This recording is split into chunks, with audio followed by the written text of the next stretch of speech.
ধানের শীষ ৩,০০০, নৌকা ১,৩০,০০০। আমরা বগুড়ার মানুষ যখন ভোট করে ধানের শীষ ১,৫০,০০০, নৌকা ১,০০,০০০। কত বড় আমাদের খারাপ লাগে এই জিনিসটা। এখানে যে কাকিনা তারেক রহমান, ওনারা ৯টা ভাই, একটি ভাইয়ের নাম পাবেন না। ২৭ বছর চেয়ারম্যান ছিল, ইনি ছিল চেয়ারম্যান ২বার, উপজেলা চেয়ারম্যান। ওনার ভাই ছিল ২বার চেয়ারম্যান, ২বার এমপি। আপনাদের মাঝে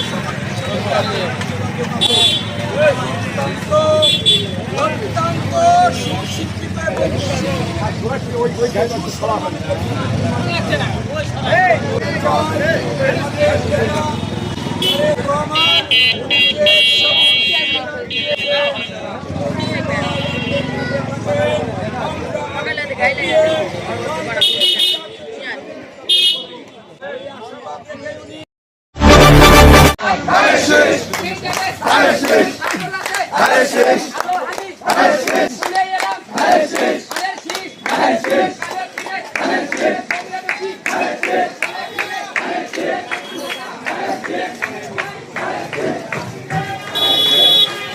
Pisca tá, amor, vai lá.